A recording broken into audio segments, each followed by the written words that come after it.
Storm Francis has come to visit, so we are clearing our corn. Ugh.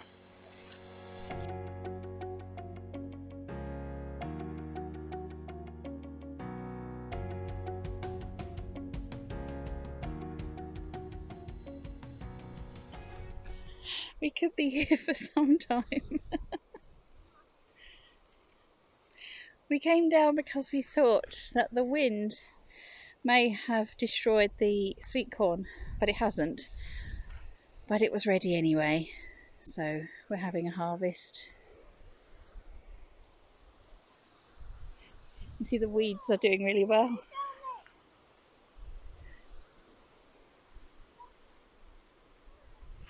Oh my goodness.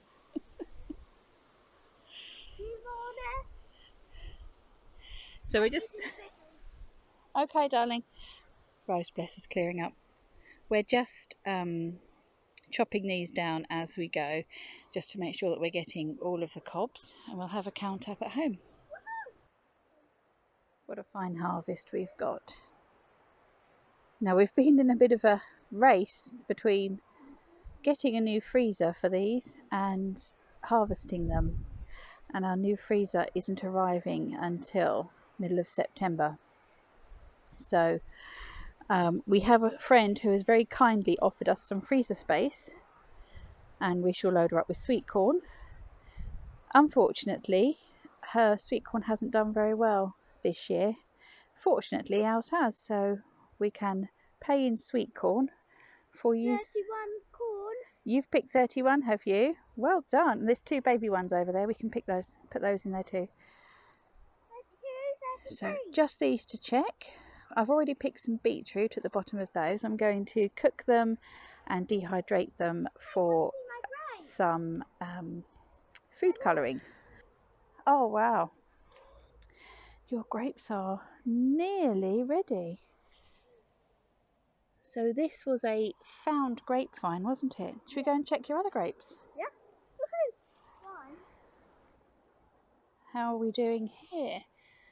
There's a couple. They're smaller, aren't they, these ones? Yeah. But the arch is doing well. It's warmer than we think, isn't it, down here? Right, as you can see, the weeds and the grass has really grown up. I've not been down for a couple of weeks to tend to the plot properly. But everything is still growing, fortunately.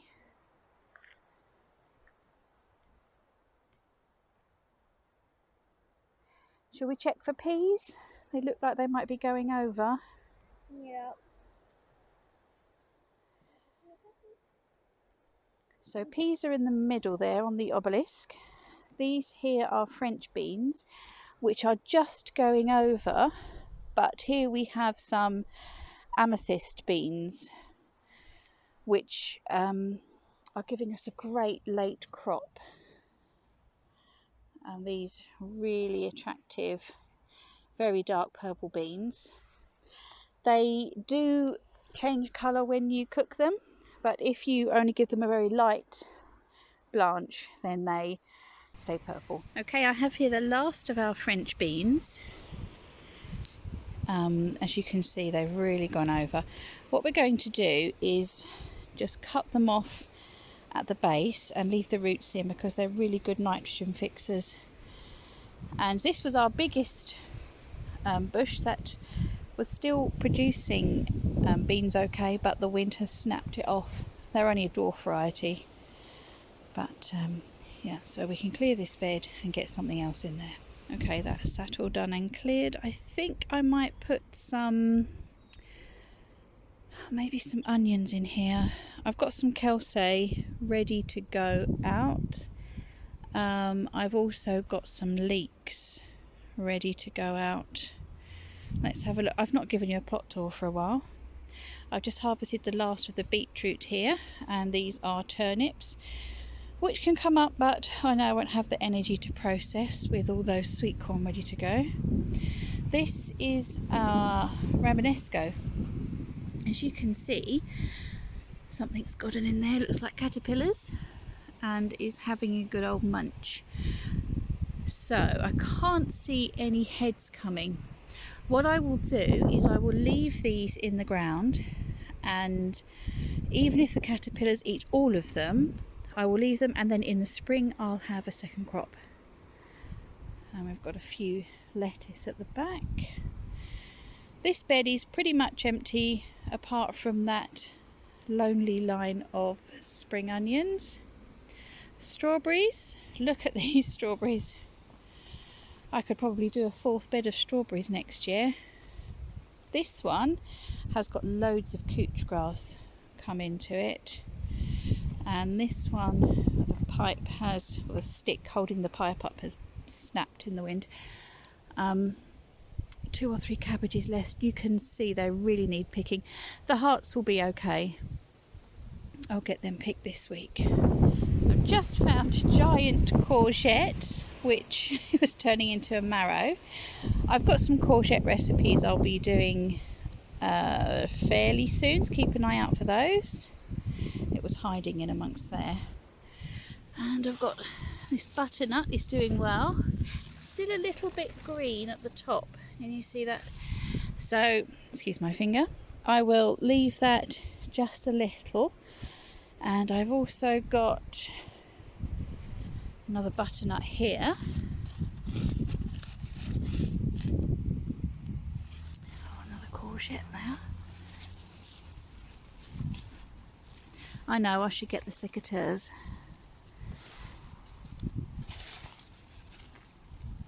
There's a couple there that haven't pollinated very well. So we have decided that we actually prefer the yellow courgettes. They're much more buttery. So just to eat in like a stir fry or something, we have the yellow ones. And then for putting into like a curry or a chutney or something, we have the green ones. I'll show you what to do with the big ones if you get stuck.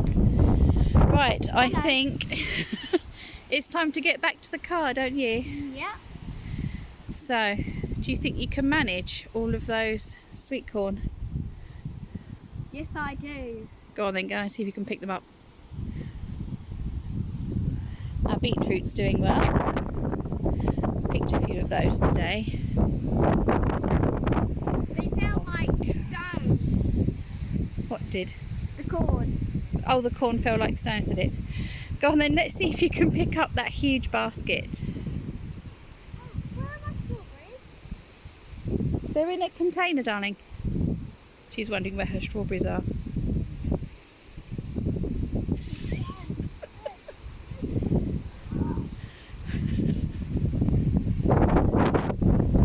Are you sure you're going to? No, you can't make it to the car, can you? I'll do it, darling. That was hard work. The last bits. The last bits. Let's go home, shall we? Actually, before we go home, I just want to show you our pumpkin, because we've been helping a lot of people with their pumpkins. You know, they say, are they ready to pick? Well, if you try and put your nail in, that is getting quite hard. So I could pick it now. Another telltale is if the plant has started to die back. It looks pretty green at this end, but if you look in amongst the weeds where it is dying off. So really, we could pick it now. I'll go and get the secateurs then. Oh, Rose wants to pick it now. Okay, we'll do that then. Right, now to make your pumpkin store until Halloween, obviously we are still August. This is the main stem. So you want to leave some stem on. So cut it here, darling. Okay, and you can cut the leaf off. That's the leaf stalk. And then we want, maybe cut it over here. And then cut the other leaf. Cut the leaf off, well done. And then I think we have another leaf there. Yeah. Cut the other leaf off.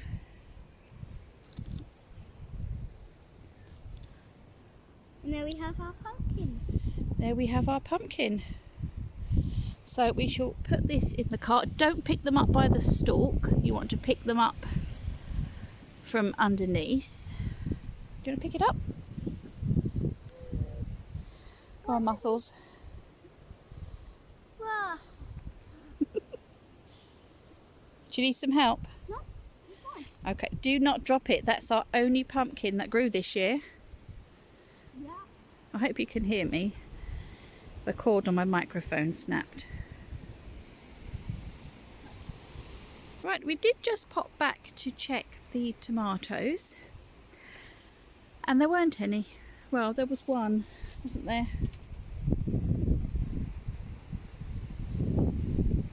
And look at our artichokes. Oh yes, let me just show. If this happens to your tomatoes, pick them off. This is blossom end rot. There's no cure.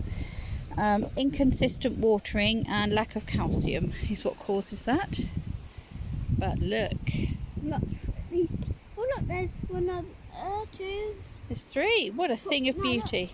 Look. One there, one tiny one there. Oh And yes. another one over here. Ow. They are really prickly. Just don't touch the top of the leaves when you're picking them. No, they are really nice, aren't they? Yeah. And we also came back because I wanted to show you our sunflowers. Sorry, Nick's sunflower challenge. I was unwell while these were at their peak, so I never caught them. And they're all facing the wrong way now. Let's just have a look. They were very good. They were very good, weren't they? They were a nice display. I don't think we were going to be winning any competitions, but I wanted to show you. Can you just see how stripy it is? Once the little flowers have fallen off, they're the sunflower seeds inside, and you can eat those, and you can also leave them for the birds. So we will be doing a bit of both for those. Okay, now we really are going home.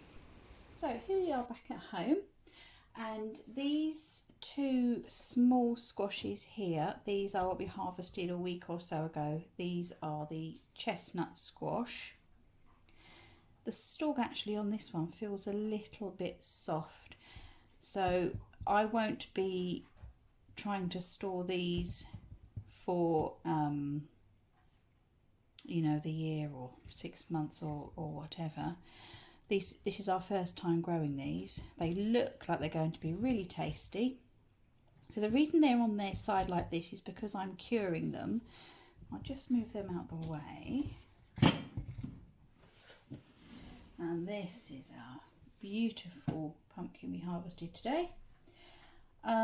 So our 2 points where they are going to rot is here at the top of the stem and underneath at the bottom. So what you do is you basically want air to get around them for a few weeks.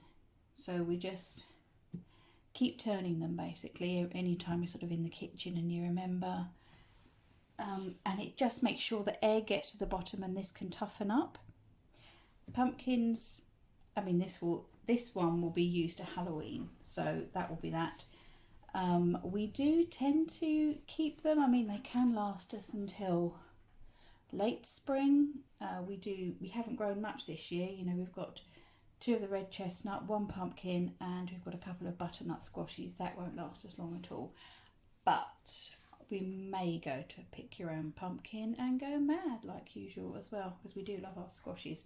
So anyway, this is what we talk about when we talk about curing your pumpkins and your squashes.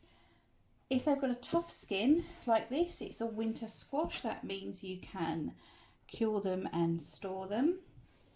As I say, I don't know why these ones, the stalks are soft, so they're not going to last so long. So what I will do is, these will easily last the 2 weeks. We have got this freezer coming in 2 weeks, so I will process them and freeze them. The other type of squash you can get is your courgettes, or marrow as that one is now. So these ones, as if you've grown them or had them in the shop will know, it takes the slightest knock and you can dent these. So these are what we call summer squashes. They do not last, their skin is very thin. Okay, that's the difference between the two. Some people, once they've been cured, they put like an oil over them, but I've never done it and ours have always lasted perfectly fine. Now let's have a look at our sweet corn. Here we go, 48 we've harvested today, and we think we've had maybe, I don't know, 12 or 15 so far that we've just been harvesting and eating. So not a bad crop. So we're going to go through and see what these are like. I've seen 2 that have been nibbled by mice. We might be able to salvage the very end and have like a baby cob. And I've seen that we've got some baby corn in there as well. We've got a few, so that's still edible. Rose has already claimed these. There's a couple of those. Let's get peeling. And there they are, all stripped. They look a lot less now, don't they? This is actually just under, I have weighed them, just under 7 kilograms here. And if you've not grown sweet corn before, then you do get this bit at the end, which doesn't, it's not pollinated very well here. So the end bit doesn't tend to get niblets all the way up to the end. Some of them have. Some of them are, you know, much better than others. But some of them, where they're all not uniform, this is just down to pollination. And then we have a couple which are almost pointless, really. Yeah, look, this other one. It's all bobbly. What I will do, I will still cook these, and I will just, what you do once they're cooked is you just put a knife down them and take off the niblets. So I shall do that. What I'm going to do is go through these and see, look, there's no pollination on that side, but that one's okay. I'm going to go through and find the best ones, and then I'm going to keep them and dry them to use them as seed for next year. So I'm going to do that.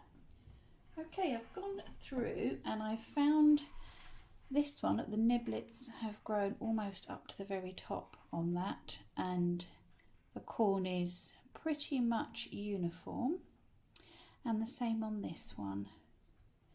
That's a good corn. So I'm going to save these 2 and just let them dry, and then I will take the niblets off as seeds for next year.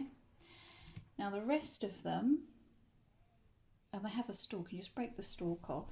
I'm just going to just angle this down, cut off the top bits here,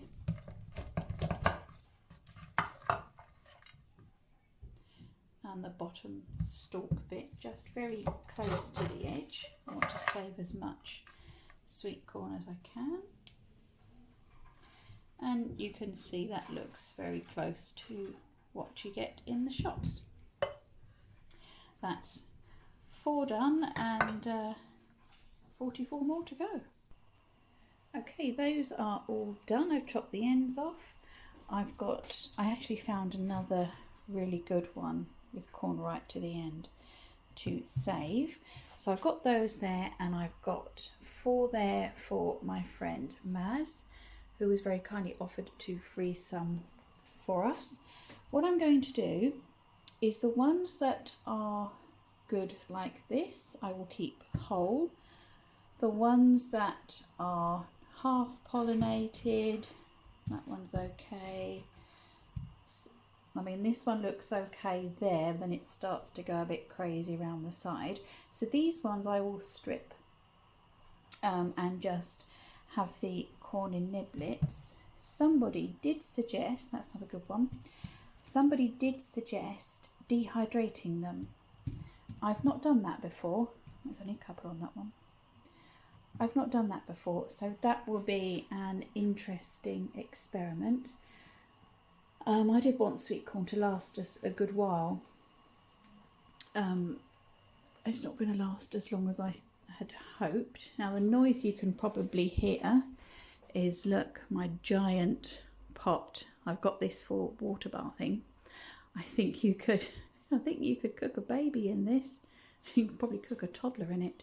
So it's only filled up sort of halfway. I'm going to cook the corn in that, and then after that I've got a sink full of beetroot to cook.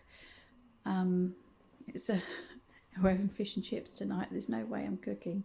It's 7 o'clock already. Okay, so let me get cracking with that. And there they are. Look at all of those in my giant pot. Thank goodness I've got something so big. Right, so these are the two that I'm drying, so we're going to put them somewhere. I'm going to actually hang them up.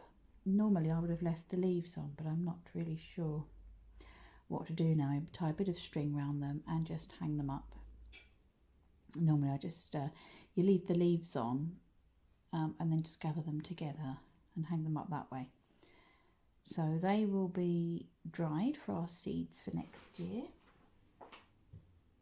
And I just wanted to quickly show you two more things just to finish the video.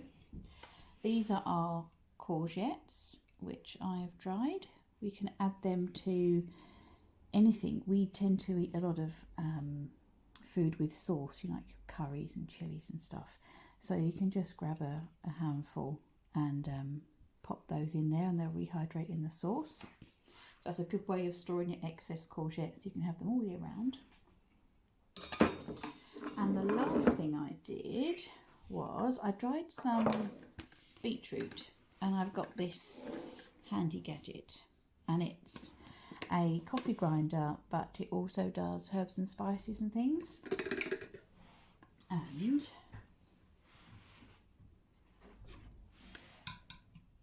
it smells lovely. I've dehydrated some beetroot into powder, and I'm going to use this as an additive for smoothies and other any sort of dishes really, for flavouring, and also for colouring. And I've got a thing here, I'm going to put it in. If I've got anything I want to put, I want to make pink, like icing or something like that, you only need the tiniest bit, and it won't actually flavour the icing. But there we go.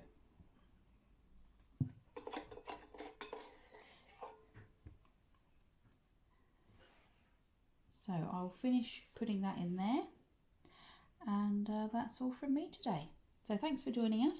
I will be making some chutney with the courgettes that have got really big and grown into marrows. So do look out for that video coming up soon. See you next time. Thanks for joining me. Bye bye.